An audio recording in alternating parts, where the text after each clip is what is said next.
Jonas Madureira. Possui graduação e mestrado em Filosofia pela PUC São Paulo.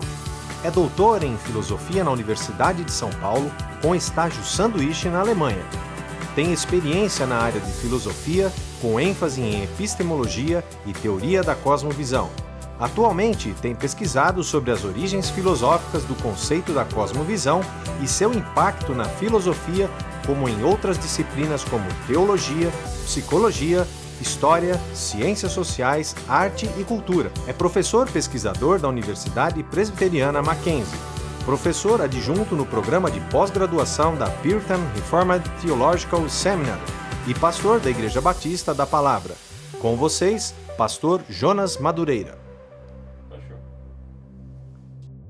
Graça e paz, meus irmãos. É uma alegria imensa estar aqui com vocês para poder pensar um pouco daquilo que Deus tem nos ensinado e daquilo que a gente tem, de alguma forma, aprendido nos estudos. O tema de hoje é um tema, eu diria assim, bastante espinhoso, mas eu julgo ele ser um dos temas mais importantes, principalmente se você é universitário, mais ainda se você é pai de universitário e mais ainda se você é pai de adolescente, mais ainda se você é adolescente. A gente vai falar sobre ideias em conflito. E esse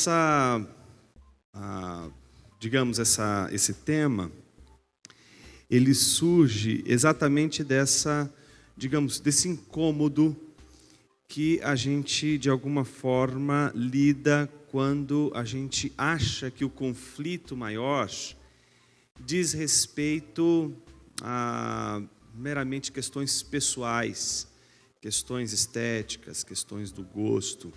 Mas o que está em jogo aqui é mais do que isso. O que está em jogo aqui é a discussão em torno do controle da mente das pessoas. A nossa mente não é livre. Não existe mente livre. Toda mente tem um Senhor.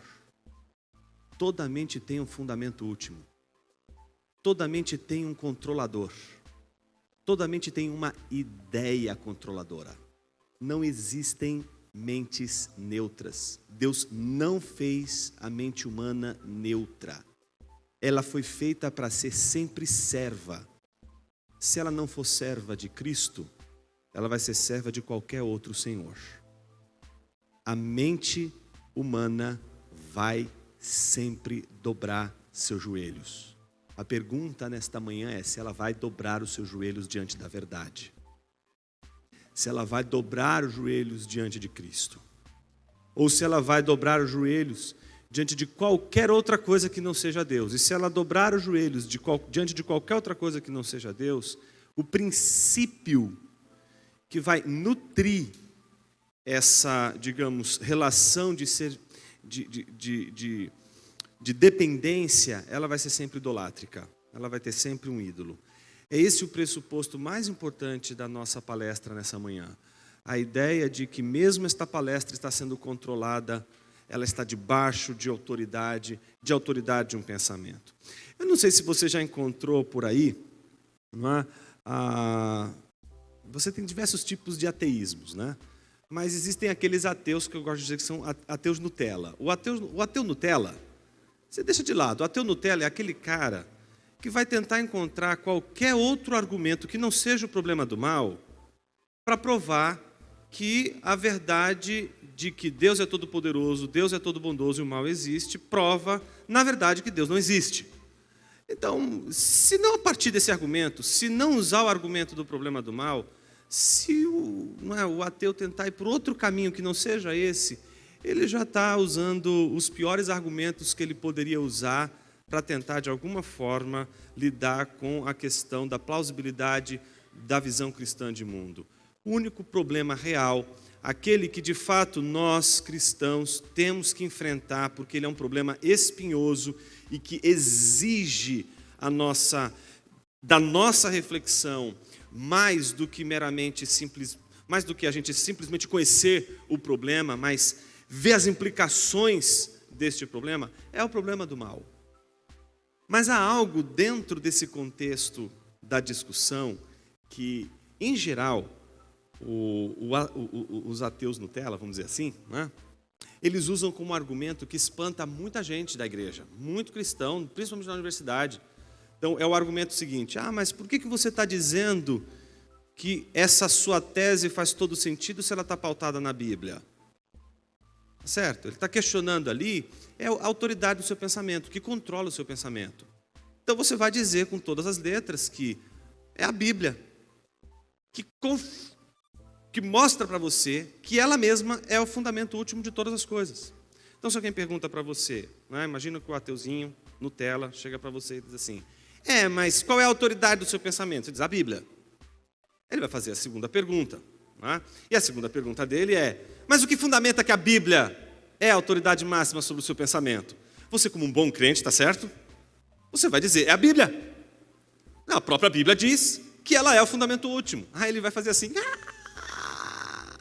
Aí quando ele fizer assim, ele vai falar: isso é uma falácia. E vai dizer: que falácia? Vai dizer assim: é um argumento vicioso. Você está usando aí aquela ideia viciosa de um argumento se fundar no próprio argumento. Então, é a ideia de que a Bíblia é o fundamento último, porque a Bíblia diz que ela é o fundamento último. Ele vai dizer: não, isso não é um argumento. E aí você, um cristão assim, que talvez não se interessa pelas questões, não se interessa pelos embates de ideia, acha que, não, vai orar, irmão, vai resolver tudo. Nessa hora, sua tela fica azul.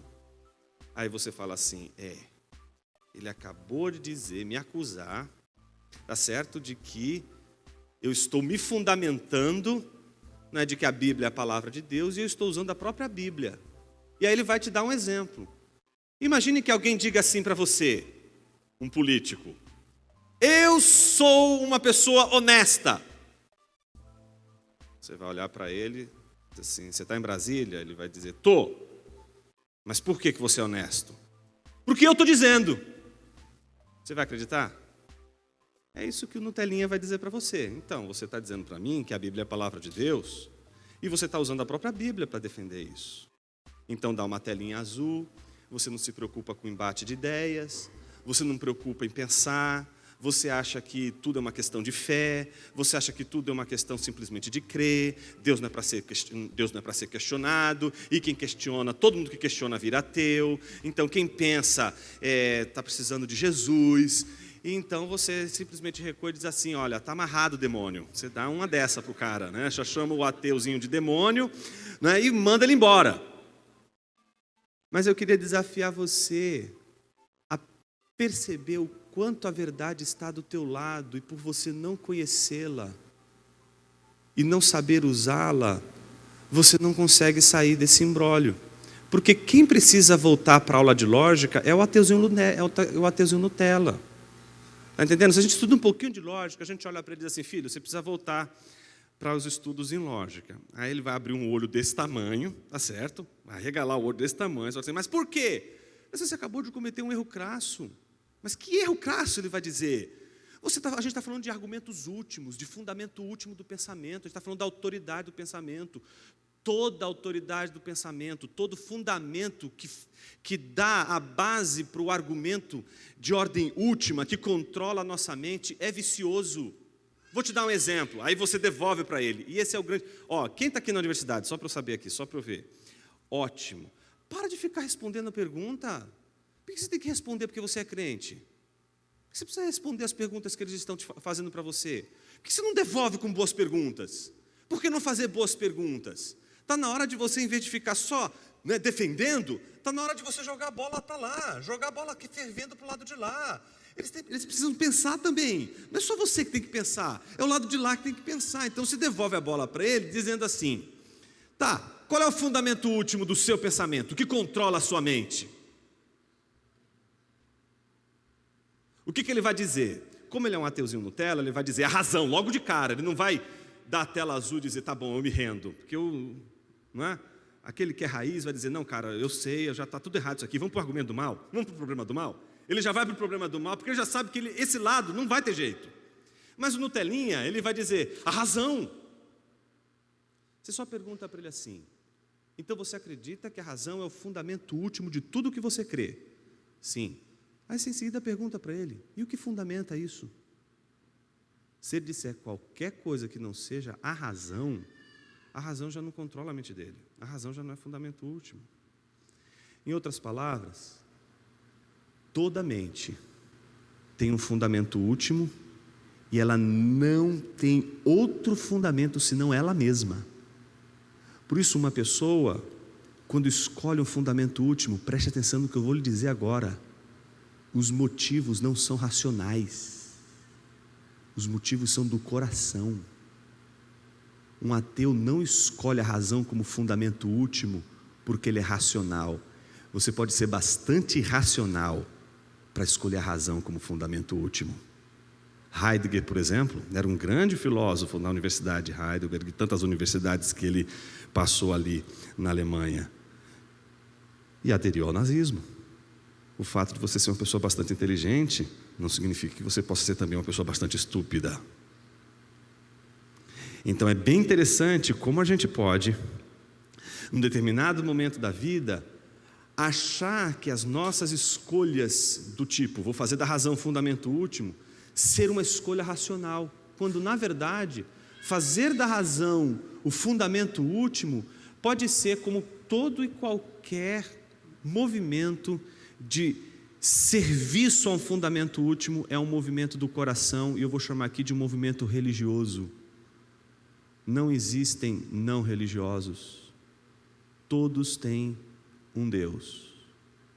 E se a gente entende que só existe um Deus verdadeiro e todos os outros são falsos, então só existe o Deus verdadeiro e existem os ídolos. Essa é a premissa básica da nossa reflexão de hoje. Isso significa que sempre a nossa mente, que estará servindo a um Deus, entrará em conflito com as outras mentes que estarão servindo outros deuses. Então a nossa briga, preste atenção no que eu vou te dizer, às vezes não é sobre ideias, as nossas brigas são sobre as emoções do nosso coração. Por isso que o Facebook é tão cheio de, digamos assim, sabe, aquele fervor na luta pelas ideias. Você vai conversar com a pessoa, parece uma moça falando com você, de tão educado, de tão fino, mas no Facebook parece um trator, nas redes sociais parece um trator, metralha para todos os lados, sabe, massacra. Mas por que isso? Porque é o coração está em jogo. O conflito de ideias não é um conflito meramente racional, é um conflito sobretudo emocional, é um conflito do coração. Eu queria, nesse primeiro momento, lembrar de uma frase de um filósofo importante chamado Jacques Derrida. Jacques Derrida, ele caracterizou o nosso tempo, a nossa época, como logocêntrica. O que é isso? Nós acabamos de dizer o quanto a razão pode ser elevada a fundamento último da nossa mente, tá certo? Então, o que Jacques Derrida fez não foi outra coisa senão reconhecer a razão, o sentido, como fundamento último. Então, para ele, o ser humano, principalmente ocidental, ele está ligado ao sentido, ao significado. As coisas têm que fazer sentido, a gente tem dificuldade de lidar com absurdos. Então, a gente parece querer sempre entender as coisas. Isso explica por que quando a gente está passando por dificuldades, não é? A gente está diante, por exemplo, da manifestação do mal diante da nossa própria vida. A gente está vendo a tragédia diante de nós, aquilo nos fere de forma aguda, tá certo? Estamos diante disso tudo, mas a gente não vive de forma indiferente. A gente se pergunta, qual é o sentido disso? Porque uma pessoa que vive tudo isso, faz tudo isso e acaba justamente desse jeito. Então a gente tenta entender, por que assim? Por que isso? A gente não consegue ser indiferente a essas coisas. A gente não consegue desprezar essas coisas. A gente precisa entender o significado das coisas. É disso que ele está falando. Ele está falando que nós, principalmente ocidentais, temos dificuldade com os absurdos. Então ele faz uma proposta do tipo, é necessário que o homem contemporâneo seja capaz de driblar esse logocentrismo, sabe, essa mania de colocar a razão no centro das coisas, essa mania de colocar o sentido, sabe, no centro das coisas. Ouse pensar sem ter significado último nas coisas. Ouse driblar o sentido último. Ouse driblar essa mania que você tem de sempre tentar entender alguma coisa no final das contas. Ouse, não é? Aceitar que a vida, às vezes, ela pode não fazer o menor sentido e você ser indiferente ao fato de que ela não faz o menor sentido. Então tente lutar contra essa sua natureza de querer entender as coisas, é disso que ele está falando. Mas não é tão fácil assim.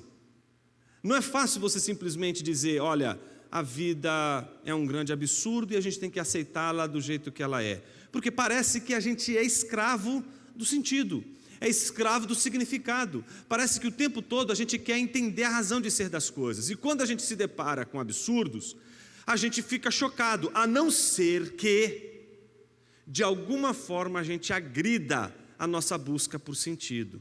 Eu queria dar alguns exemplos disso. Já ouviu falar em Piero Manzoni? Piero Manzoni é um artista. E você está diante da grande obra de arte dele. Está vendo essas latinhas? Essa é a grande obra de Piero Manzoni. Me perdoe a fala aí, mas esta é a obra. O nome dela é Merda d'Artista. Está em francês, tá? Mas deu para entender. Espero, não vou desenhar. Pois é, ele defecou em todas essas latinhas. Defecou em todas essas latinhas. Essa é a obra de arte dele. Isso ele fez em 1961. E pasmem os senhores, em 2005, o MAN, aqui na nossa capital, o MAN, expôs 10 dessas latinhas. Sabe quanto custa essa latinha? 120 mil euros. Talvez aqui muitos vão trabalhar a vida inteira e não vão ver a cor desse dinheiro. Isso é que eu chamo de uma... Deixa eu falar.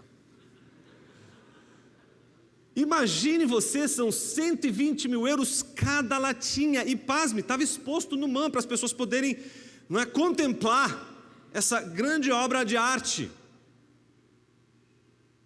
Faz sentido isso?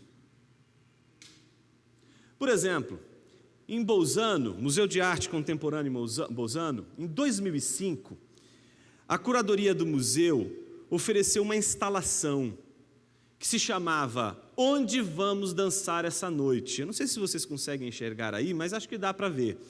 É um fim de festa, você vai ver garrafa de champanhe no chão, pedaço de bolo, comida, é uma bagunça. É fim de festa, sabe quando todo mundo sai da festa e fica o lugar da festa todo bagunçado, todo desordenado?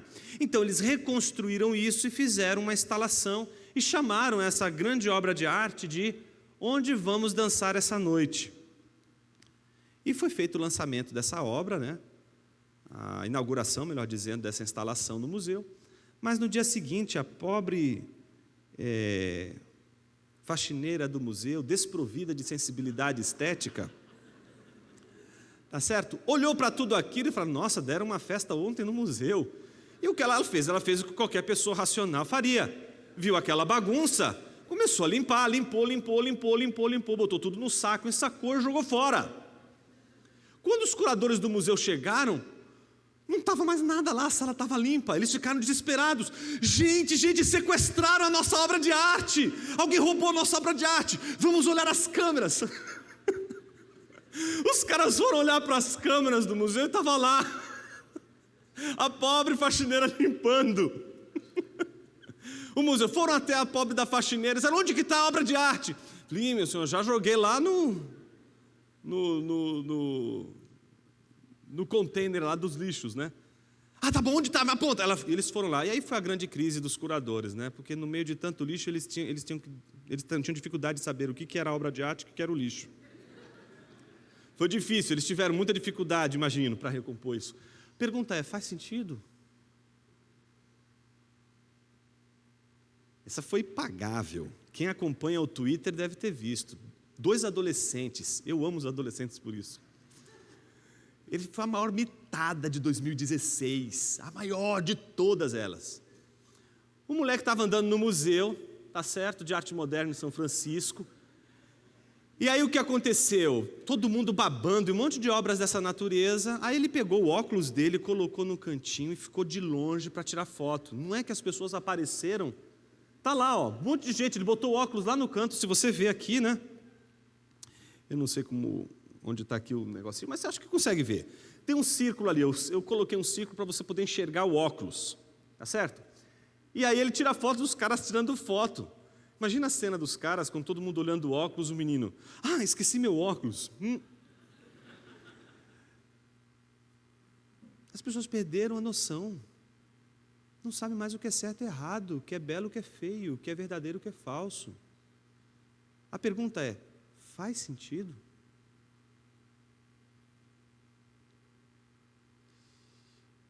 Já ouviram falar nesse senhor, Emile Ratelband?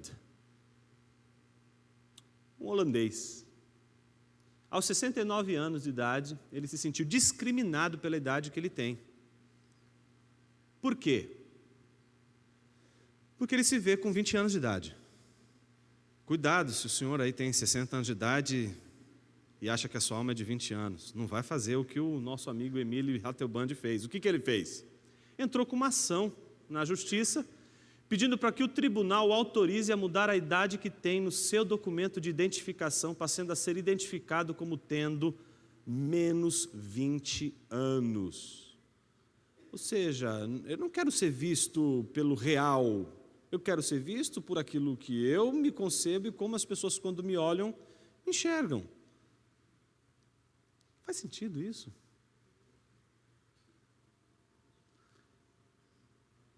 Essa não é a mulher gato, mas ela é um exemplo de transespécie. Já ouviu falar nisso? Você deve ter visto transgênero.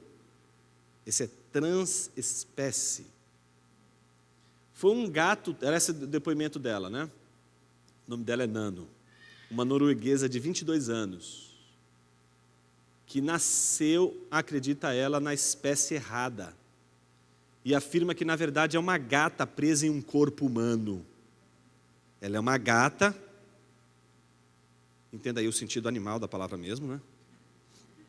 Ela é uma gata, senão eu incorro na mentira. Ela é uma gata, enquanto ser, num corpo de uma mulher.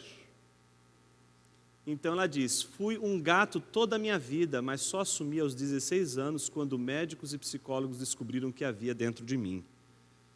Faz sentido isso? Veja, a gente precisa ter misericórdia do sofrimento das pessoas. Ideólogos, a gente está falando de ideias em conflito, ideólogos se nutrem do sofrimento dessas pessoas.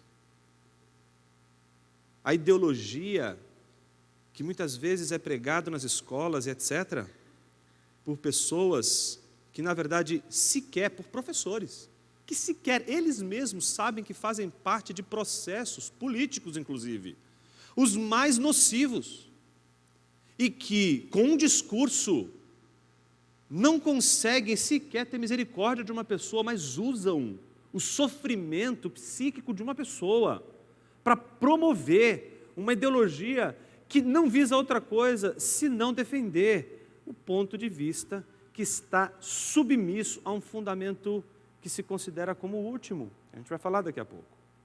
Faz sentido isso? 2018, esse é bem recente, você pode acessar o YouTube, isso foi uma polêmica muito interessante e muito bizarra ao mesmo tempo, na Alemanha, em Würzburg, durante uma apresentação chamada Por que nossa percepção da pedofilia tem que mudar? Miriam Hein afirmou que a pedofilia é uma orientação sexual e deve ser aceita pela sociedade. Ela defende a tese de que, imagine você,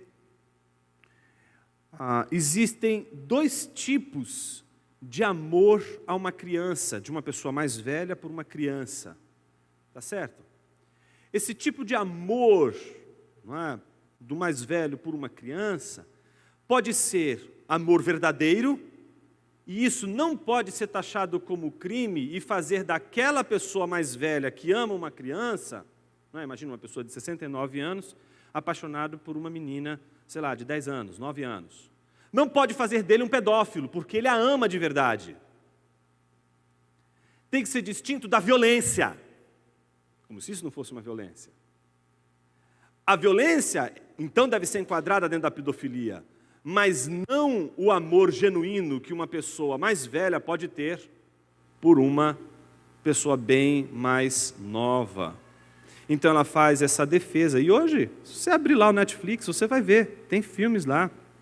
Um deles está bem na cara agora, essa semana, você vai ver lá, que vai defender exatamente essa possibilidade, vai trabalhar exatamente essa possibilidade. Essa possibilidade de você ressignificar a pedofilia como um tipo de crime, como é, por exemplo, o estupro, e como um tipo de amor, como é o caso de qualquer outra situação em que seja não taxada como violência, mas pelo contrário, é visto como um anseio do ser humano. A pergunta é, faz sentido? Segunda pergunta, você não percebe o quanto isso conflita com a Sagrada Escritura? Como a gente pode se calar? Como a gente pode simplesmente viver diante de tudo isso? Simplesmente dando de ombros e dizendo, não, a vida é assim mesmo, a gente tem que aceitar, não é, essa situação e ponto final, e a gente não pode falar? A gente não pode criticar?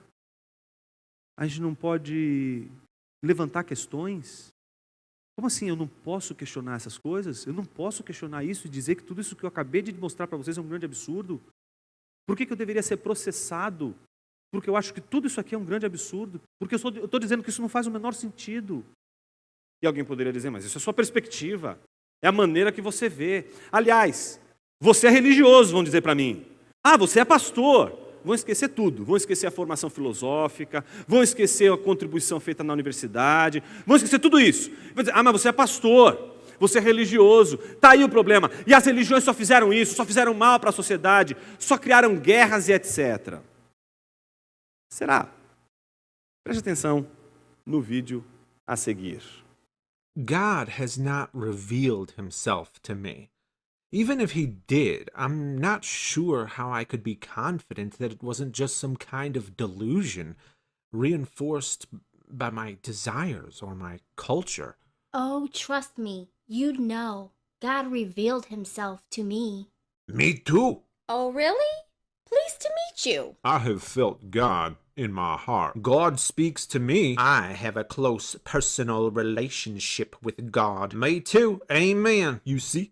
God isn't silent. He speaks to us all, right? We can't all be wrong. You just need to open the door when you hear God knock. We all have a close personal relationship with God, and you can too. Just accept Jesus Christ as your Lord and Savior. Whoa, hold on there. Jesus, peace be upon him, was a prophet, but he was not God. Yes, he is. The only way to be saved is through faith in Jesus Christ. Well, not faith alone. Faith without works is dead. Not so fast. All of our righteous acts are like filthy rags to God. It doesn't matter. God loves us all. We will all go to heaven and see the truth then. You think even Hitler is going to heaven? Even Hitler. I'm sorry, but Hitler's gotta burn. Not if he repented. Hitler's going to hell, and so is that guy who cut me off in traffic this morning. You've all been blinded by Satan. Jesus visited the Indians and cursed black people. Say what? And I'm going to get my own planet after I die. Not if Zeno escapes his volcano prison. Say what? Oogly skoogul kuthalulu labby dabby kaka slop. Om Ganapate Namaha. I believe I can straighten this all out. We Jews are the chosen people. Chosen for what? To steal other people's lands? That land was rightfully given to us by God. It was not.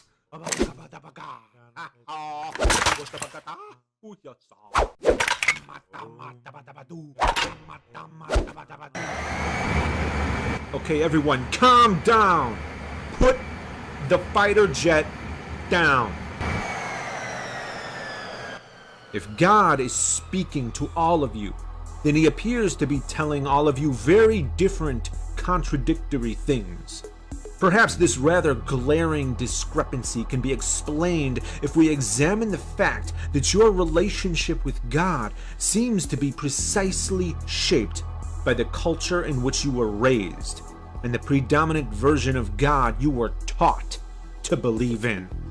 Sure, there are exceptions, but typically religion obeys borders, while truth does not.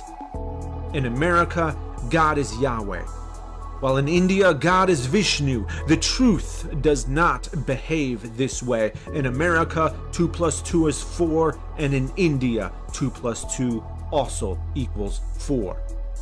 If God's message to us was so dire, so vitally important, then why wouldn't he give it to us in such a clear and precise way so that we would all be in agreement, as evident as a simple math problem in which there is universal agreement, rather than trusting his precious message to be spread by fallible, corruptible human beings?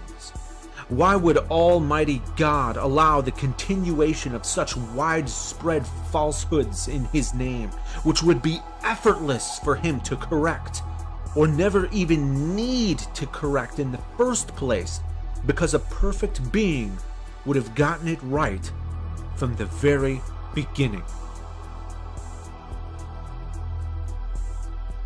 I can't wait to get my own planet. But y'all are around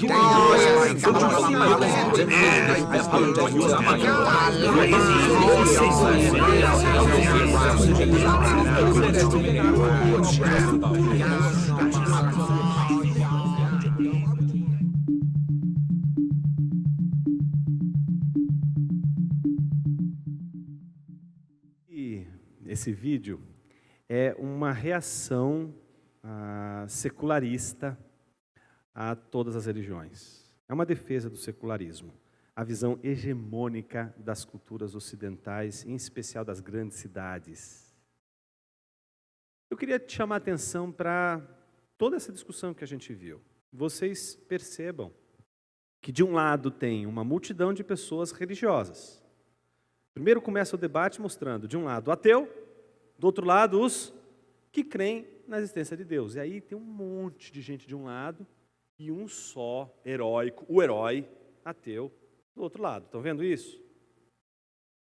O que há interessante aqui? Todo mundo concorda contra o ateu de que há um Deus. Mas quando entra nas questões peculiares, aí cada um tem uma forma de enxergar Deus. Vocês perceberam isso? E aí bastou uma primeira diferença, uma diferença muito singela, para começar uma discussão, o conflito de ideias. As ideias começam a conflitar porque cada um tem a sua própria ideia. Cada um tem na sua mente uma ideia controladora.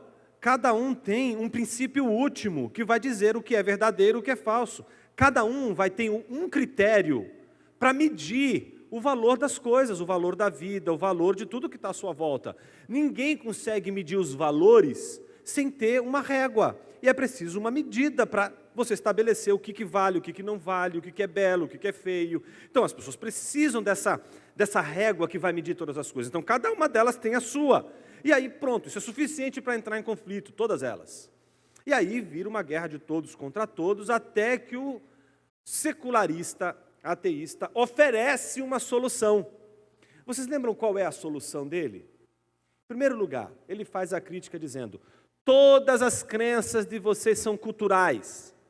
Então, se você nasceu numa igreja batista, cresceu numa igreja batista, e agora você entrou na universidade e você está se debatendo lá com ateístas e etc., o problema é que você cresceu numa igreja batista com uma mentalidade, com uma visão de mundo tão grande, sedimentada por esse universo batista, que agora você está sendo bombardeado e, no fundo, você não acessou ainda a grande verdade.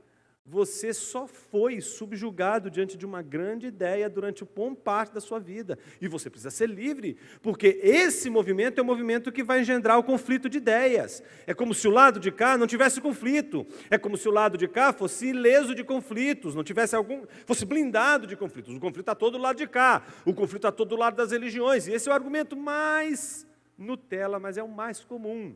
A religião só provoca violência, a religião só provoca violência. Tá certo? Quem nunca viu essa expressão, Idade Média, Idade das Trevas? Quem já ouviu isso do seu professor? Quem falou já isso?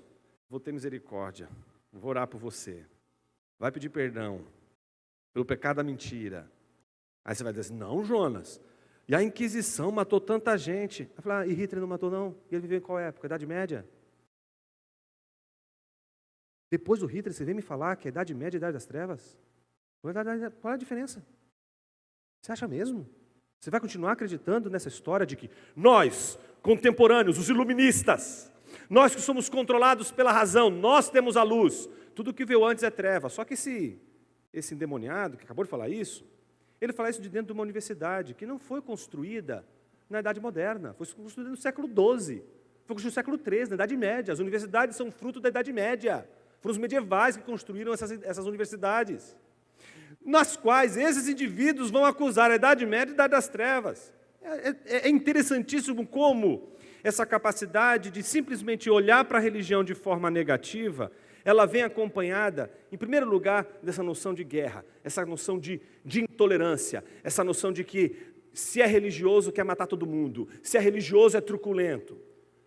Mas o que a gente não pode negar, e está expresso nesse pequeno vídeo que a gente assistiu, são as discussões entre religiosos, e a gente está diante de várias delas, que inclusive terminam em guerra, como a gente vê até hoje, não é? Em países, em contextos em que você tem uma luta religiosa. Aliás, nós temos cristãos que a gente manda que são missionários para o campo missionário e que vão morrer por conta, muitas vezes, dessas lutas, dessas brigas religiosas. Vão dar sua vida para pregar o evangelho num contexto em que há uma luta, e essa luta, ela é uma luta de religiões. Então, naturalmente, ele vai dizer, olha, é assim, você cresce desse jeito, você tem essa formação, mas não é assim que a verdade opera. Como que a verdade opera? O secularista vai dizer para você que a verdade opera da seguinte forma, tem que valer para todo mundo. É como 2 mais 2 é igual a 4. 2 mais 2 é igual a 4, seja para um cristão, seja para um budista, seja para um ateu. Seria muito ridículo um cristão chegar para um budista que diz assim, 2 mais 2 é igual a 4. Ele fala assim, mas você é o quê? Sou budista. Não, então 2 mais 2 não é igual a 4. Não, peraí. O 2 mais 2 é igual a 4, depende da sua convicção religiosa para continuar sendo 4. Isso não faz sentido, isso é um non sequitur. Isso não tem sentido lógico, não tem implicação lógica, você não pode falar um negócio desse. 2 mais 2 é igual a 4, não importa na boca de quem esteja. Assim funciona toda a verdade. A verdade vai ser verdade em qualquer boca, em qualquer pessoa, em qualquer contexto, em qualquer época, ponto final. Ele se firma nessa ideia e diz assim, mas no entanto, quando vocês falam de Deus, ora um fala de Deus de uma forma, ora outro fala de Deus de outra forma, cada um tem um Deus. Como é que eu posso acreditar que Deus é uma verdade se vocês não me apresentam Deus como 2 mais 2 é igual a 4? Vejam, 2 mais 2 é igual a 4 é o exemplo do que é verdadeiro. E aí nessa hora fica aquele silêncio, né? E a gente vai vendo o vídeo e a tendência é a gente olhar para o secularista como um pacifista, né? Ele quer resolver o conflito de ideias, e ele quer resolver o conflito de ideias dizendo o seguinte, Deus é o problema. O problema do conflito de ideias é Deus. Se a gente elimina Deus e coloca no lugar de Deus a razão, o ser humano, acabou, não vai ter mais conflito, essa é a proposta dele. Por isso que lá em cima, não sei se vocês lembram, começa a mudar, e todo mundo começa a ficar com o mesmo pensamento. Sabe, essa ideia de que todo mundo tem que ter a mesma convicção, o mesmo pensamento. Se todo mundo tiver esse mesmo princípio, é isso que ele vai dizer. Não vai precisar ter mais guerra, porque o que causa a guerra é justamente Deus. Se tirar Deus da jogada, resolve, a gente está em paz. Como as pessoas não dão atenção para ele, o vídeo termina com ele indo embora, como se fosse assim, né? A seguinte ideia, eu dei a solução para o mundo, mas vocês continuam aí nessa batalha contra Deus, eu vou viver a minha vida simplesmente dando as costas para vocês. Então, quem vê esse vídeo, diz assim, caramba, o secularista tem a melhor solução, mas a gente está cego por causa da religião. Para pensar um pouquinho. Vamos questionar um pouquinho esse ateu? Primeira coisa, será que só o lado de cá cresceu tendo uma mente forjada? Será que esse lado de cá também não foi influenciado por ideias? Será que esse lado daqui é diferente, é um outro tipo de ser humano? Tem, sei lá, um DNA diferente, ele não é igual, é uma natureza, né, extraterrestre e que não é influenciado culturalmente por nada, nem pela família, por nada? Não, ele cresce como qualquer outro ser humano, influenciado pela cultura, influenciado inclusive pela língua. Ele está falando o inglês que todo mundo ali fala. Ele está influenciado já pela própria língua, ele já não pode dizer coisas que um alemão poderia dizer, porque não se tem o correspondente em inglês. Ele já não poderia dizer coisas que um brasileiro que diz em português diria, mas não tem correlato no inglês. Ele já não vai conseguir dizer algumas coisas, ele já vai ter a mente dele limitada pela própria língua. A própria língua já vai limitar ele. Mas ele está dizendo que existe um pensamento verdadeiro e que a crença dele é de que a verdade deve ser absoluta. E ele dá o exemplo, 2 mais 2 é igual a 4. E aí você olha e você diz assim, puxa, eu acho que ele tem razão. Se a gente estivesse diante da verdade, a verdade seria absoluta para todos os homens. Vamos questionar um pouco ele. Alguém aqui, em sã consciência, já encontrou alguém dando o seguinte depoimento? Gente, minha vida era uma desgraça. Até o dia eu descobri que 2 mais 2 é igual a 4. A verdade última de que 2 mais 4 é a verdade absoluta, me livrou das drogas. Você não sabe como o casamento melhorou depois que eu descobri que a menor distância entre 2 pontos num plano é uma reta. Nossa, isso mudou a nossa vida, a gente não se tromba mais. A gente já descobriu que 2 corpos não podem ocupar o mesmo espaço. A gente descobriu que o todo é maior do que as partes. Isso é incrível, ninguém pode duvidar disso. Isso me fez a pessoa mais feliz do mundo. Alguém já descobriu isso? Já encontrou uma pessoa nesses termos? Não. Mas é isso que ele está dizendo. Ele acabou de dar para você exemplos dessa natureza que você pode contar com os dedos. Você pode contar com os dedos verdades desse tipo, dessa natureza. O problema é que as verdades deste tipo, desta natureza, podem resolver várias coisas. Pode mandar o homem para a lua, pode construir um edifício, pode descobrir uma vacina que vai lidar com uma certa síndrome, mas não vai responder às questões de ordem última. Não vai dizer de onde você veio, para onde você vai, e muito menos vai dizer para você qual é o sentido da vida, e muito menos vai dar para você padrões éticos, para dizer para você que tal situação, tal comportamento é antiético e tal comportamento corresponde à ética. Todas essas grandes verdades que são absolutas, que ele acaba de citar ali, todas elas servem para a gente fazer muita coisa na ciência e na tecnologia, mas não dá para fazer absolutamente nada com elas quando a gente está na relação marido e mulher, quando a gente está na relação da própria sociedade, quando a gente está na relação dos embates humanos, os mais incríveis, até a questão do sentido último da vida. Esse é o grande problema. A gente deveria jogar a pergunta agora para o ateuzinho, dizendo para ele o seguinte: tá, você disse que 2 mais 2 é igual a 4. Você pode me dar outro exemplo? Que, por exemplo, me diga qual é o sentido da vida e que tenha o mesmo grau de verdade de 2 mais 2 é igual a 4? Ele vai mandar para você a seguinte frase, que ela é bastante elucidativa. Ele vai começar dizendo: veja bem. Esse veja bem já paga tudo, fecha o seu ouvido, que ali já não tem mais, já não dá mais. Então, se as pessoas querem respostas para as perguntas mais importantes da vida, não vai ter jeito. Elas vão ter que se lançar no desconhecido. Elas não têm absolutamente a possibilidade de lidar com a resposta às questões de ordem última, sem confiar, sem uma coisa chamada crença. Não tem para onde correr. O que fica no transfundo dessa discussão É exatamente o fato de que este secularista que está desafiando todos aqueles outros que pensam de forma diferente e que ele não está conseguindo enxergar é que ele é mais uma ideia no meio de todas aquelas outras. Ele está em conflito com todas aquelas outras. Mas ele, como qualquer uma dessas ideias, tem uma proposta para um mundo melhor. Todas as ideias, todas as visões de mundo, todos os conjuntos de pressupostos, eles tentam apresentar qual é a melhor maneira de se viver, o que é o belo, o que é a verdade, o que é a justiça, e vão apresentar com isso um padrão.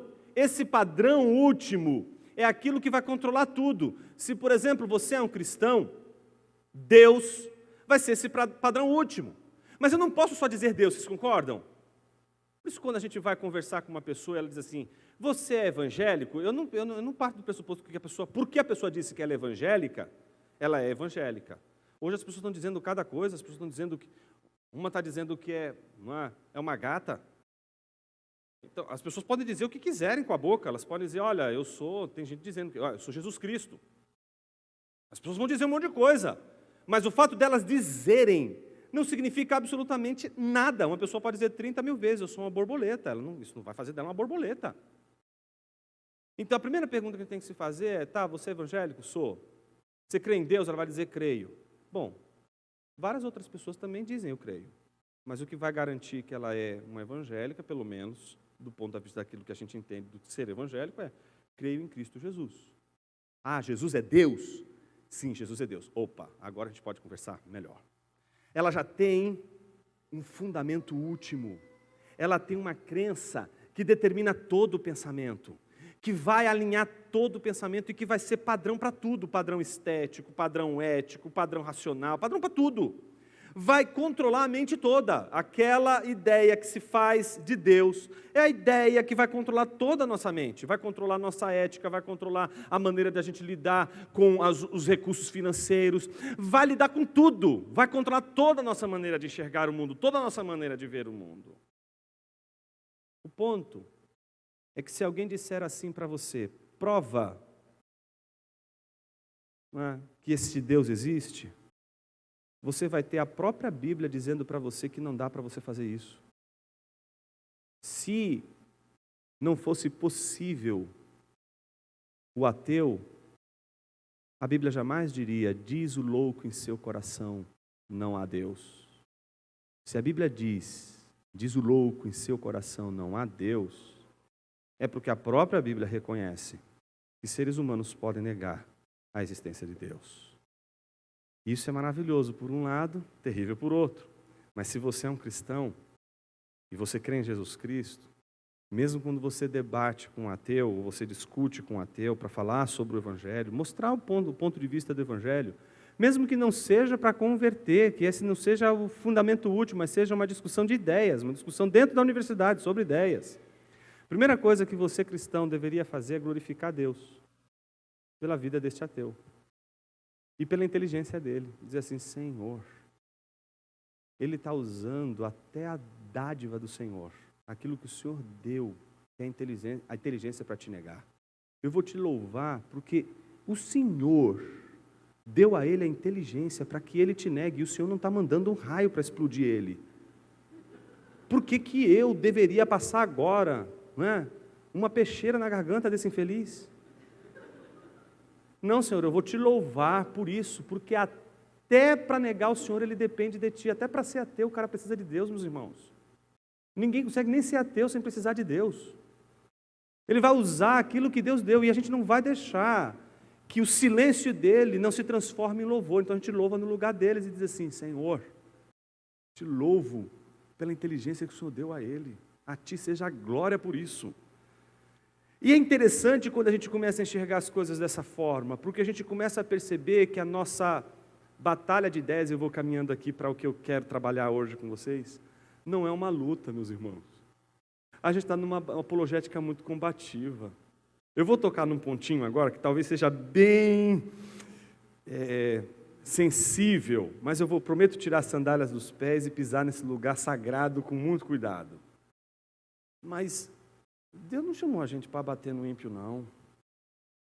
Deus não chamou para você como eu sou super crente. Aparece o super crente aqui, vou entrar na universidade. Quem são os ateus? O próximo. Você é agnóstico, seu desgraçado. Você é um relativista. Toma aqui uma metralhadora de lógica. Deus não quer você uma máquina, um exterminador de ateus e agnósticos na universidade. Ele pode fazer isso melhor do que você, meu irmão, não está fazendo. Quem é você para fazer isso? Ele não está nem se afrontando você, ele está afrontando a Deus, e Deus não faz isso. Deus faz ainda o sol brilhar sobre ele. Por que você vai fazer isso? Não tem que fazer isso não. Pelo contrário. A nossa apologética não pode ser uma apologética de destruição. Sabe, apologética de guerra? Quem eu vou matar hoje? Eu preciso ganhar esse campo. Não é apologética da guerra, pelo contrário. Essa nossa apologética, ela deve ser espelhada em Cristo Jesus. A apologética de Jesus foi a apologética daquele que enviou os seus discípulos como ovelha no meio de lobos. Não dá para imaginar com essa cena, meus irmãos, os discípulos, um monte de ovelha no meio de bando de lobos, olhando para os lobos, dizendo, está na hora, um toca no mão do outro, surge lá, 5 super-heróis, Avengers, todos eles com armas especiais, agora matando e destruindo os lobos. Não, meus irmãos, Deus mandou a gente como ovelha para alimentar os lobos mesmo. Você é alimento do ateu. Ele tem que devorar você, tem que estraçalhar sua carne, mas você tem que ter o que oferecer. O problema é que a gente está com ovelhas esqueléticas, ovelhas raquíticas,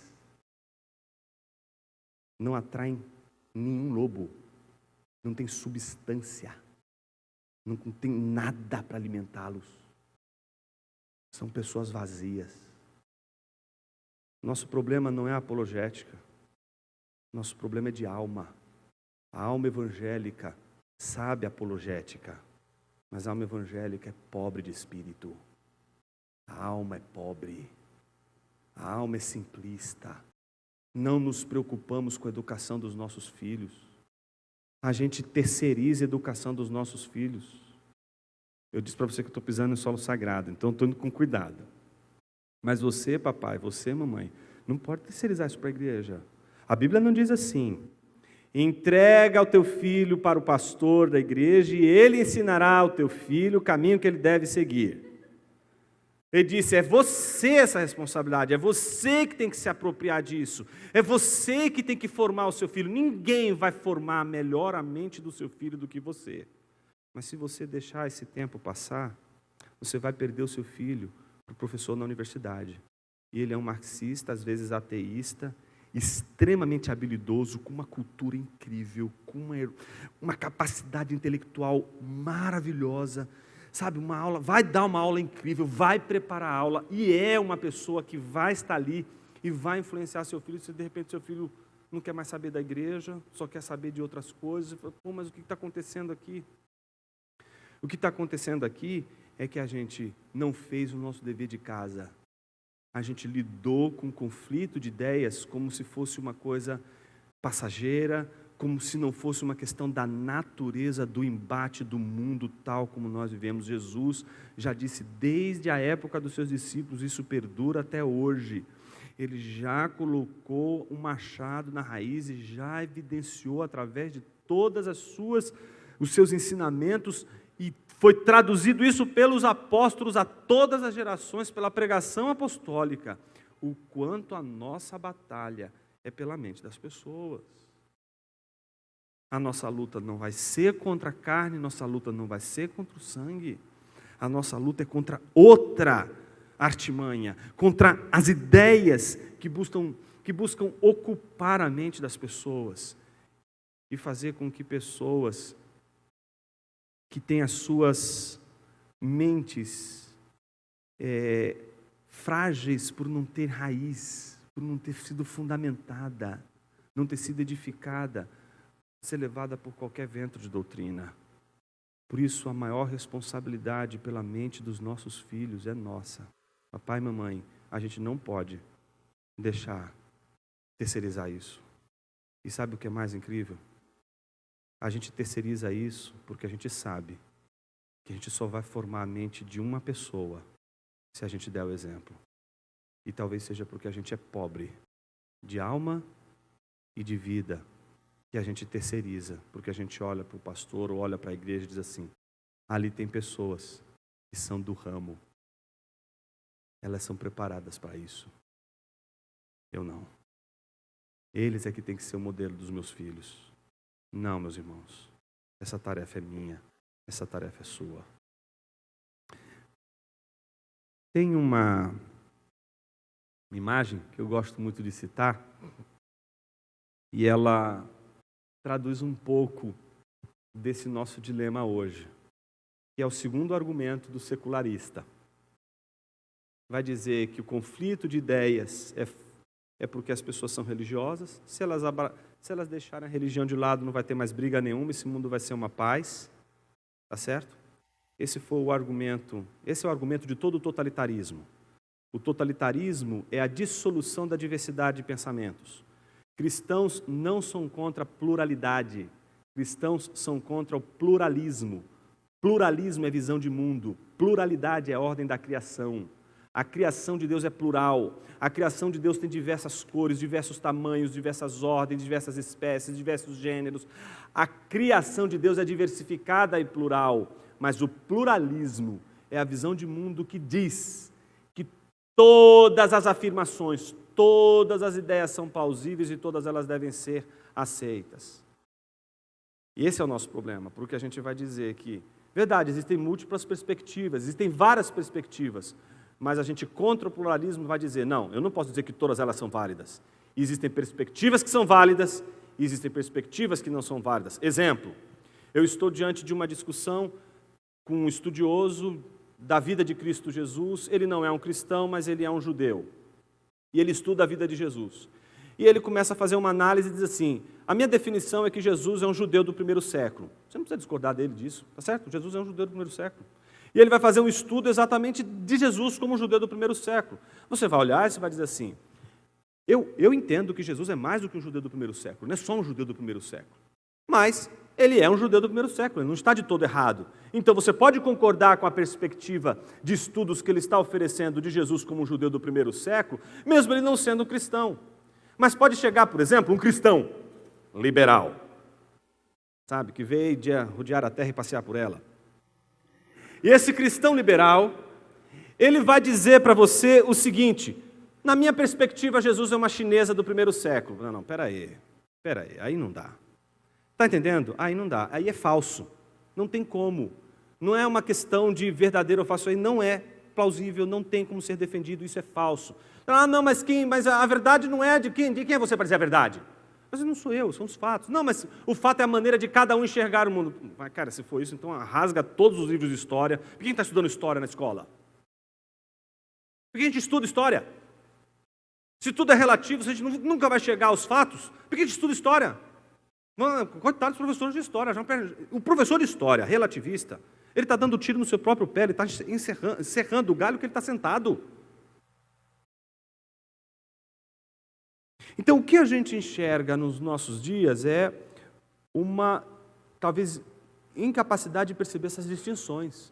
O cristão não vai negar a multiplicidade de perspectivas e nem vai dizer que existem várias perspectivas. O que ele vai dizer é que as perspectivas não são todas elas válidas. Enquanto o relativismo vai dizer todas as perspectivas são válidas. Mas isso acaba quando você diz assim, é verdade, você acha que tudo é válido, toda interpretação é válida? Sim. Então tá bom. Na verdade, eu comprei esse veneno aqui, está dizendo que a bula é um veneno. Mas na minha interpretação, ele é um doce de leite e eu estou oferecendo para você. Toma. Pergunte, veja se ele vai tomar isso. Veja se ele vai tomar esse veneno. Ele vai acreditar que aquilo ali é um veneno. Porque a gente vai descobrir que hoje a nossa maior dificuldade está exatamente no discurso. A gente não confronta mais o discurso com o real. A gente não vai procurar saber se o que a pessoa está falando tem fundamento. Por que você acha que as pessoas estão abandonando jornais, indo para a rede social e procurando outras fontes de notícia? Por que as grandes redes da mídia, não é, e de notícia estão se preocupando com isso? Exatamente por isso, porque as pessoas uma hora elas acordam, e uma hora elas dizem assim, cara, tá bom, isso é o que você disse, deixa eu ver os fatos, deixa eu ver, isso é o que você está defendendo, deixa eu ver agora as coisas como elas são, deixa eu ver de outra perspectiva. Então as pessoas começam a não se balizar em uma única fonte de notícia, não ficam apenas em uma determinada instituição, elas vão para outras e, se possível, elas vão lá em loco verificar se aquilo que está sendo dito procede ou não, porque não dá para a gente ficar à mercê do eu sou evangélico. Bom, você disse 1000 vezes que é evangélico, filho, mas para você ser evangélico, você não pode viver dessa forma. Está entendendo? Tem muita gente que vai dizer, eu sou evangélico, e vai ter ideias, e vai ter uma agenda que não corresponde com a Bíblia. Mas o fato dela dizer que ela é evangélica não torna ela evangélica, assim como o fato de uma pessoa dizer, eu sou um gato, vai transformar a pessoa num gato. Então a gente precisa, de alguma forma, repensar a distância que existe entre a fala e as coisas que estão acontecendo. E esse exemplo aqui ele é muito curioso, por quê?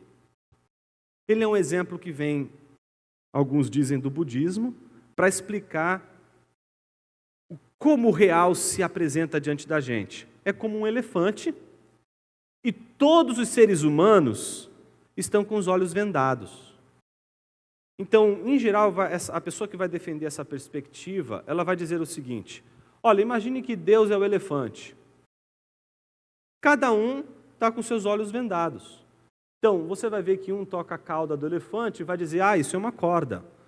Um toca a barriga do elefante e vai dizer, isso é um muro. Um toca a pata do elefante e vai dizer, isso é uma coluna. Um toca a tromba do elefante e vai dizer, isso é uma serpente. Um toca o chifre do elefante e vai dizer, isso é uma lança. E aí, o sujeito que defende essa perspectiva vai no final dizer, tá vendo? Assim é Deus. Ninguém pode dizer o que Ele é. Todas as religiões são verdadeiras, porque, na verdade, todas elas não enxergam Deus. Todas elas apenas vão falar de Deus a partir de suas percepções pessoais de Deus. Então, não existe aí perspectivas que são válidas ou não válidas. Todas as perspectivas de Deus são válidas porque ninguém pode enxergar a Deus. Então, quando a gente olha um argumento como esse, a gente diz assim, como é que a gente sai disso? Mais uma vez, esse argumento é tosco. Ele é tosco demais. Como você tem que fazer isso? Quando você escuta um argumento desse, você tem que perguntar assim, tá, mas quem é que sabe que todos os outros estão cegos? Você, então, não está com as vendas nos olhos? Você está enxergando todo mundo, é isso? Quem é que conseguiu enxergar o elefante, de fato, para dizer que os outros não estão enxergando o elefante? Como é que você sabe que a história é assim? Alguém teve que enxergar. Você está dizendo que você enxerga o elefante e me enxerga como alguém cego? O que fez você enxergar o elefante? Para dizer que o que eu estou dizendo que Deus é, não é. Como assim? Você está dizendo que eu sou cego e você não? Então você está dizendo que eu sou arrogante? Porque eu defendo uma verdade absoluta, que o único Deus verdadeiro é Jesus Cristo? E você quer que eu acredite que você não está sendo arrogante ao defender que só você está enxergando o elefante e que eu sou apenas uma perspectiva de Deus como qualquer outro? Quem é arrogante aqui nessa história? Eu ou você? Nós temos, meus irmãos, os melhores argumentos. Mas sabe por que a gente não os oferece? Porque a gente não pensa. A gente acha que pensar é uma coisa inútil. Alguns, quantas vezes, né, falou em pensamento, cara, isso é coisa de maconheiro. Filosofia, os caras falam, não, isso aí é de outro lado. Meus irmãos, experimente viver a vida sem pensar. Experimente. O pensamento é uma dádiva de Deus. Por isso, não tema o pensamento. Algumas pessoas elas ficam muito preocupadas quando, por exemplo, os jovenzinhos na igreja, e os jovens na igreja, a gente está no mundo hoje que se a gente não acordar, a gente vai perder essas novas gerações. Porque essa nova geração é uma geração ligeira, rápida, mas que assimilou muito rápido, mas não com o tempo para gravar o suficiente na alma e formar a alma. Então eles têm muita capacidade de memória, de entendimento, mas ainda a vida é muito curta. É muito curta. Mas o que acontece? o que eles já têm é suficiente para olhar o que você está falando e dizer assim, esse cara está falando água. Não tenha dúvida, não tenha dúvida. Se você é pastor, está aqui. Se você não prepara o seu sermão, meu irmão, não queira saber o que esses adolescentes falam de você nas redes sociais e por trás de você. Eu gostaria muito que você soubesse, para você criar vergonha na cara e preparar o seu sermão.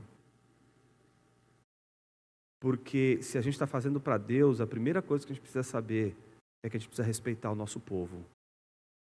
Não existe uma mente melhor do que a outra. Por que você gasta mais tempo explicando o evangelho para um empresário que chegou na igreja, mas não quer gastar tempo com um adolescente na igreja? Você acha que porque o cara tem mais grana, é isso? O interesse é econômico? Por que não gastar tempo com um adolescente que está enfrentando na escola já os embates e os conflitos de ideia? Por que a gente não trabalha de forma a usar o nosso pensamento para a glória de Deus, mostrando que o evangelho não é uma coisa para estúpidos? Os nossos jovens não podem crescer na igreja dizendo o seguinte: tudo que é do evangelho só funciona sábado e domingo. De segunda a sexta eu sou um agnóstico.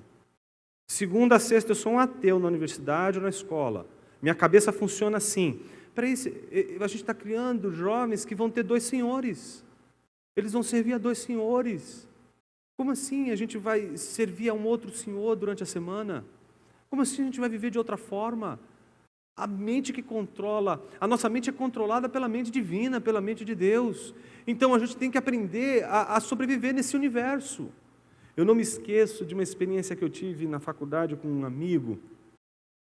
Ele não era cristão, mas ele era muito interessado e tinha uma pulga atrás da orelha, porque ele dizia assim: mas como você pode, Jonas? Você é cristão e está estudando filosofia, alguma coisa está errada com você. Não faz sentido. Na cabeça dele, cristão é uma pessoa que não quer pensar. Essa era a mentalidade dele. E eu disse para ele, expliquei para ele várias coisas, e falei inclusive do evangelho para ele achou maravilhoso, numa linguagem que eu não ousaria fazer aqui. E eu me lembro quando a gente foi assistir uma aula, e era de um professor ateu, marxista, mas ele deu uma aula muito competente. Muito competente. Preparou a aula. E deu uma baita de uma aula. Que adianta a gente falar contra o marxista, contra o ateísta, se a gente dá uma péssima aula na universidade? Pior, se nem na universidade a gente está. Isso foi o que aconteceu no final.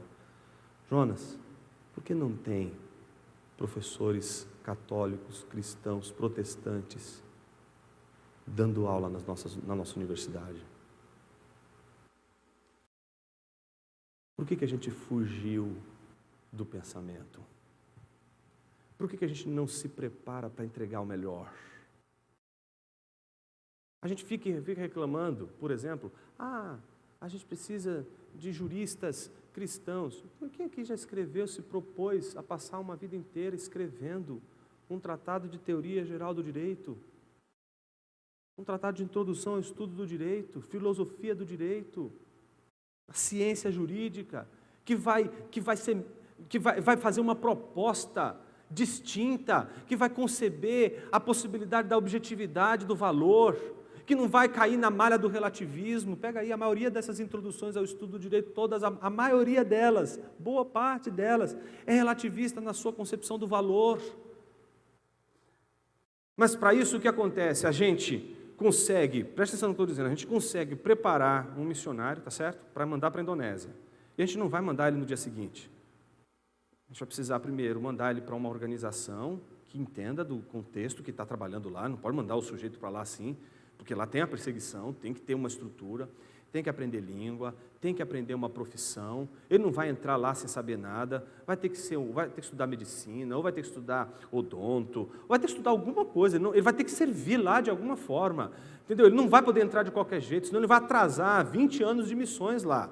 Então não pode ser qualquer um, ele vai levar no mínimo 7, 8 anos, não é? Sendo preparado para ser mandado para lá. A gente faz isso com missionários.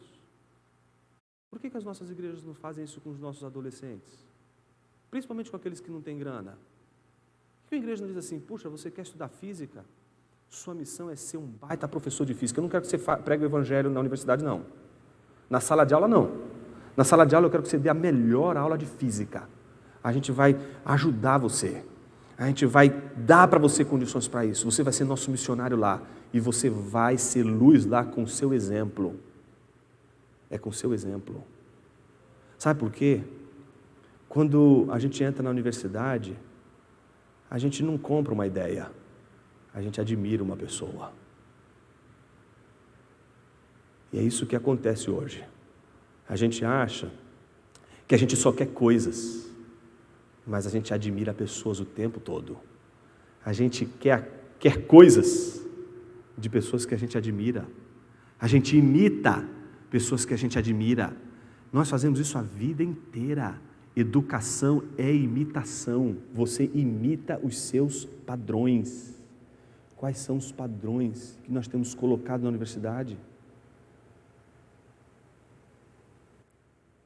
Que tipo de visão missionária a gente tem hoje na universidade? Você nunca parou para pensar o desespero da ABU, que já tem feito um esforço hercúleo para se manter na universidade. Década de 80, década de 90, a ABU percebeu um movimento incrível, que foi o seguinte movimento: a ideia é, universitário evangeliza universitário, certo? Mas os universitários estão indo, os crentes já estão indo para a universidade perdendo a fé. Gente, vamos dar a mão todo mundo junto aqui.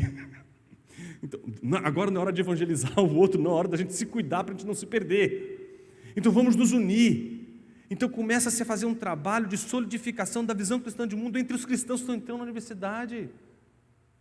Então note que a gente não está avançando, a gente está se defendendo. E está se defendendo por quê? Meus irmãos, aluno evangeliza aluno e pode acontecer.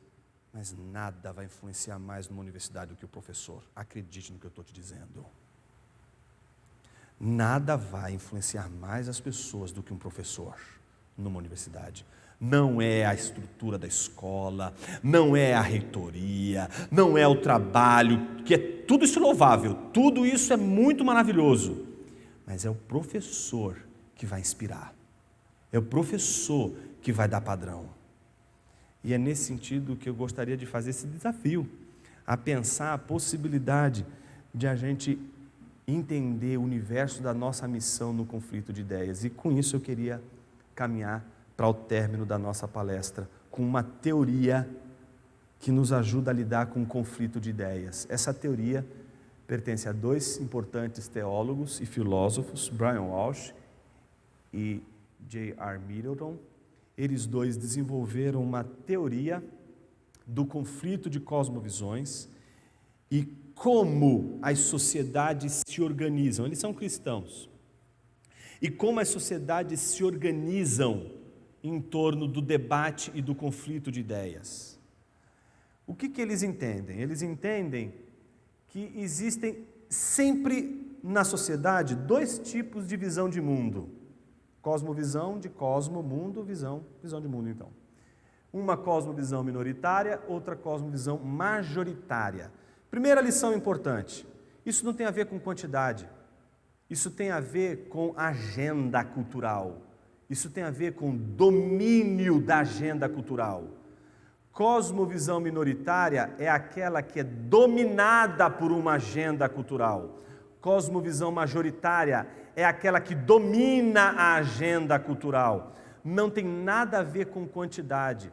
A cosmovisão majoritária pode coincidir de ser a maioria da sociedade, como pode ser a minoria da sociedade. O que torna uma cosmovisão majoritária é que ela determina a agenda cultural da sociedade. Então, imagine no nosso caso, no Brasil, existe sim uma cosmovisão majoritária, existem as cosmovisões minoritárias. As cosmovisões minoritárias são todas aquelas que são administradas por uma cosmovisão majoritária. A pergunta é, por que é assim? Eles partem da seguinte ideia: como existem vários grupos de pessoas e todas elas com ideias distintas, o que vai acontecer? Conflito, como a gente viu lá no videozinho. É o conflito de ideias, cada um tem uma maneira de pensar. E o que vai impedir que cada um entre numa luta contra o outro, escalando a violência da guerra de todos contra todos.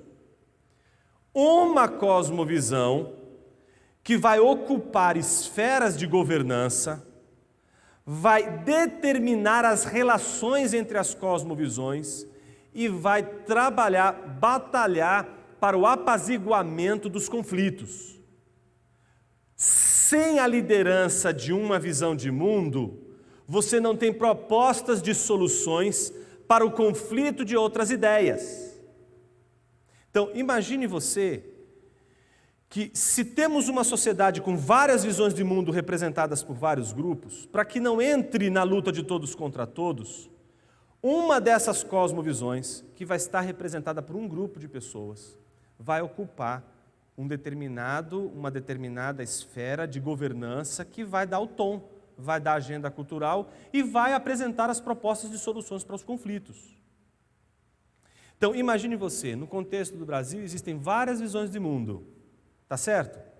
Mas estas visões de mundo representadas pela grande maioria, talvez não seja a cosmovisão que tem a maioria, talvez não seja a cosmovisão majoritária, aquela cosmovisão que domina a agenda cultural do povo. Então imagine a seguinte situação: estamos num planeta X, tem um país que se chama Puritânia, tá certo? Está lá, para usar o exemplo do C.S. Lewis.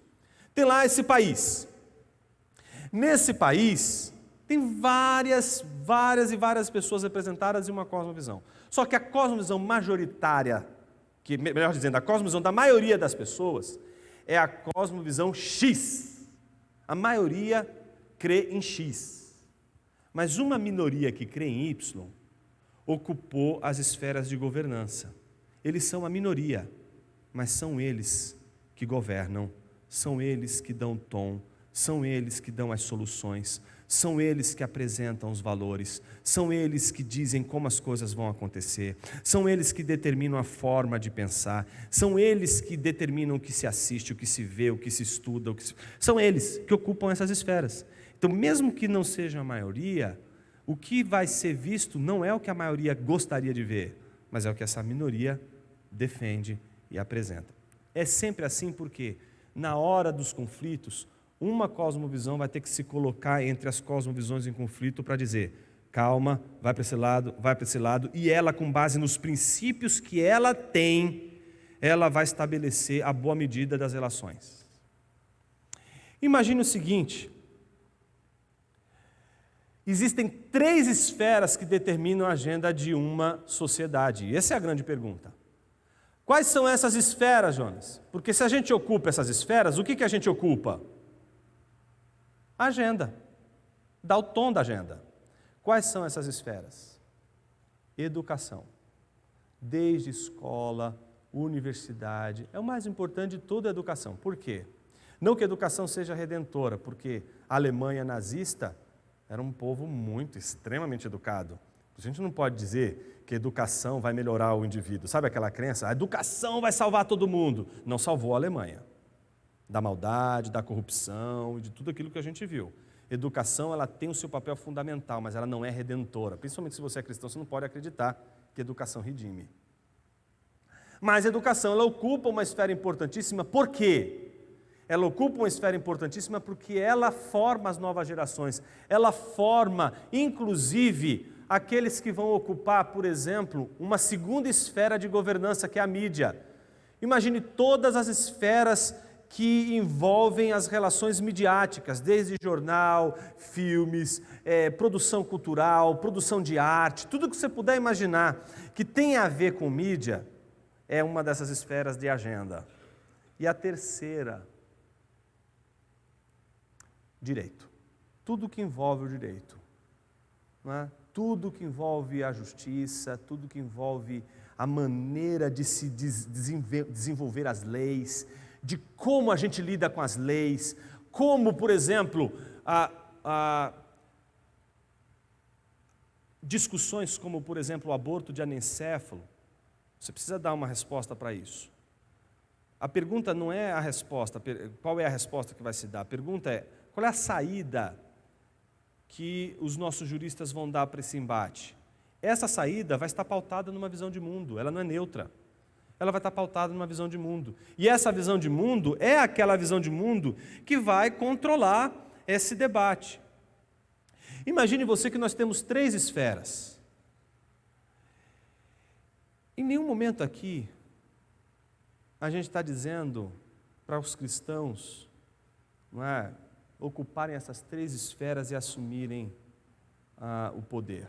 Primeira coisa, a gente está dentro de uma igreja batista e existe uma coisa que os batistas prezam muito, que é a separação entre igreja e Estado, e isso é uma bênção. Essas coisas não se misturam. Esse é um dos princípios, um dos pilares mais importantes. Essa separação é saudável. Essa separação diz que César tem o poder da espada, mas a igreja tem o poder das chaves. Ela é um outro poder, uma outra autarquia, ela tem a sua própria soberania, ela tem a sua própria esfera de atuação, muito diferente da do imperador, muito diferente da do César. O que é curioso é que quando a gente confunde essas esferas, a gente acaba achando que a solução vem quando uma esfera é ocupada por outra. Não é esse o nosso objetivo, não é esse o nosso caminho. A gente nunca, num contexto, principalmente como o nosso, defendeu essa noção de que se ocupássemos, resolveríamos todos os problemas. Pelo contrário, a ideia da separação ela é saudável, ela é importante e ela precisa ser defendida. É interessante, né? Você vai ver isso no tempo dos apóstolos, né? E da igreja primitiva, sobretudo, né? Eles tinham completa consciência da autoridade que o Estado tinha sobre eles. Paulo já tinha ensinado sobre isso, e você não vê Paulo revoltadinho, né, contra o Império Romano, quando o Império Romano o prende. Ele se submete às autoridades, mesmo que elas sejam injustas, porque elas sabem que o peso da justiça dessas autoridades será pesado pela justiça de Deus. Mas, ao mesmo tempo, Paulo não diz de forma alguma que a nossa submissão ao Estado deva ser uma submissão do tipo capacho do Estado.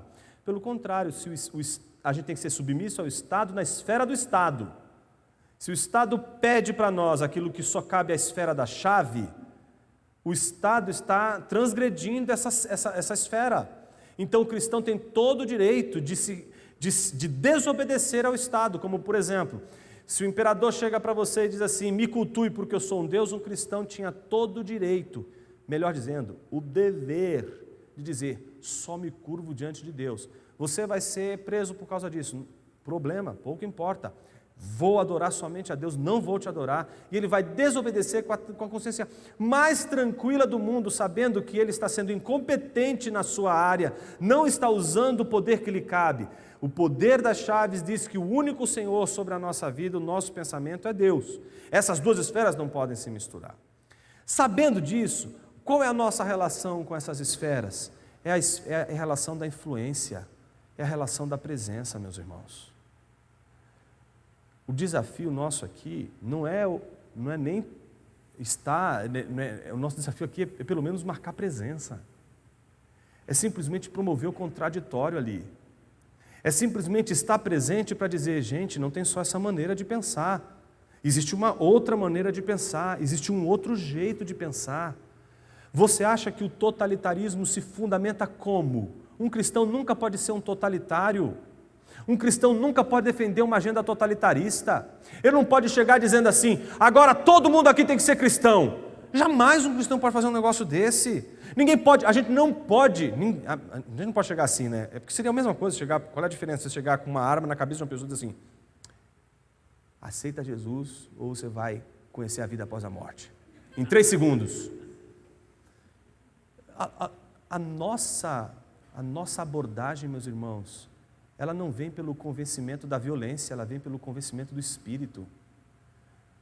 Tanto é do Espírito que você pode usar a melhor argumentação e mesmo assim a pessoa não receber o Evangelho.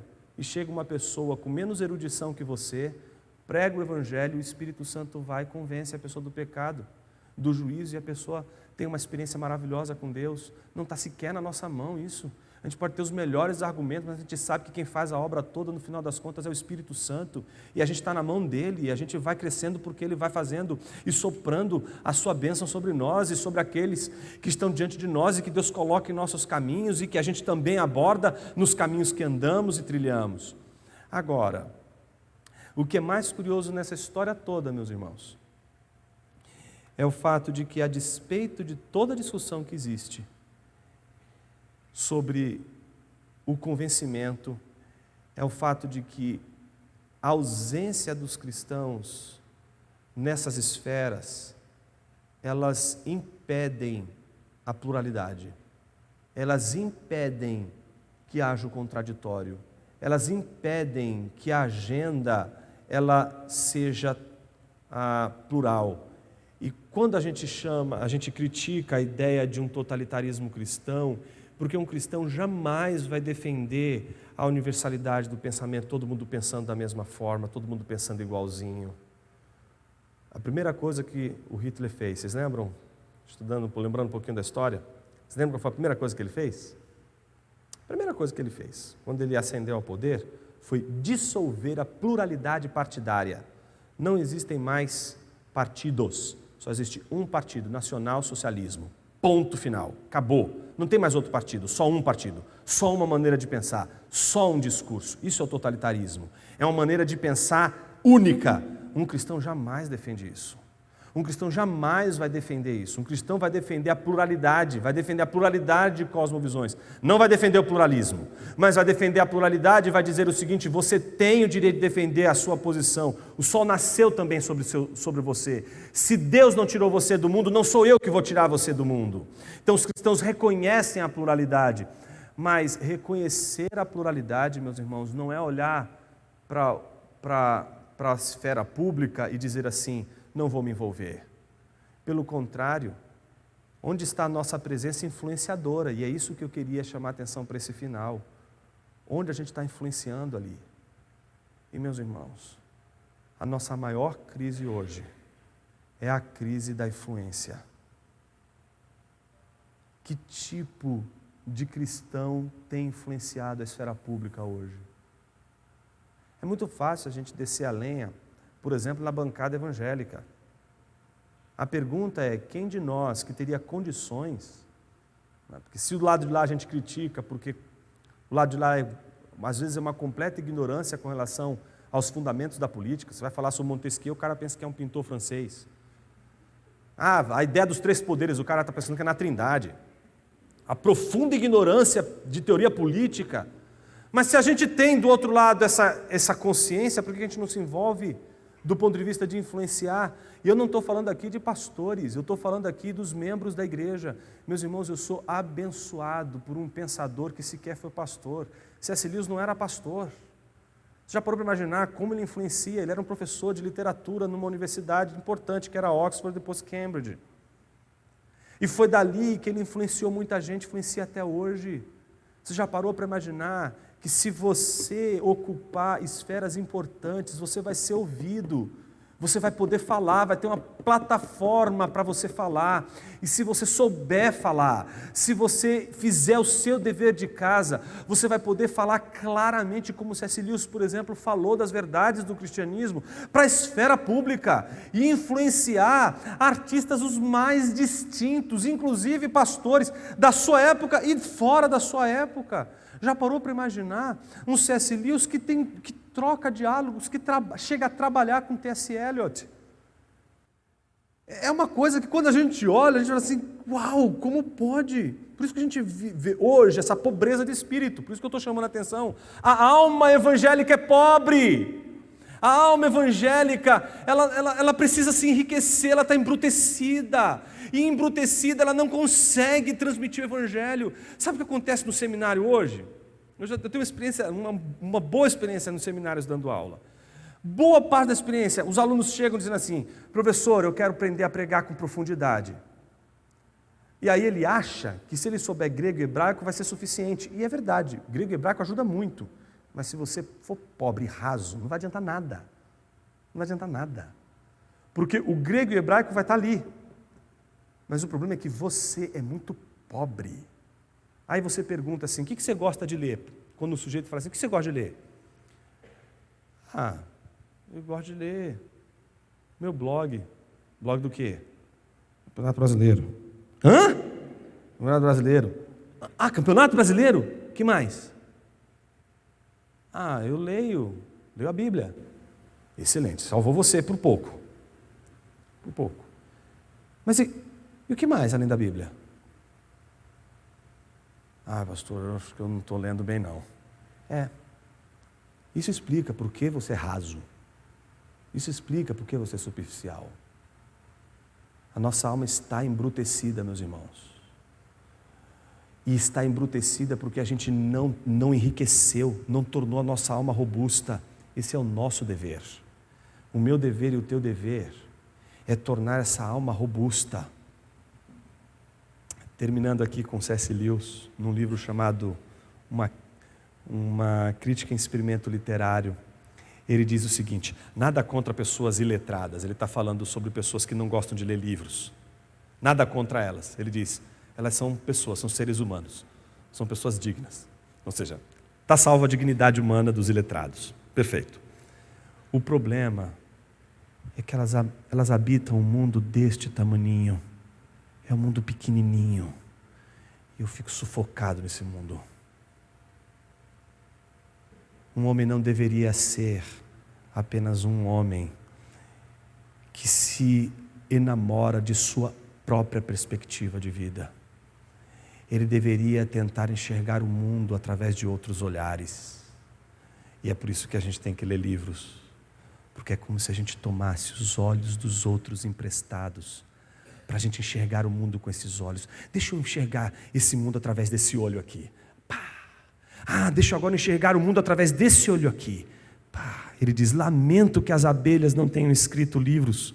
Como seria incrível ler o mundo pelo olhar de uma abelha, pelo olhar de um cão.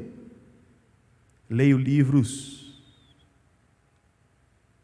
e torno-me 1000 homens sem deixar de ser eu mesmo. É disso que a gente está falando hoje. De que o nosso embrutecimento nos torna truculentos. No embate de ideias, a gente simplesmente vai dizer, é mais fácil dizer, você está errado, e reconhecer, não, isso que você falou, eu não concordo. Concordo com isso.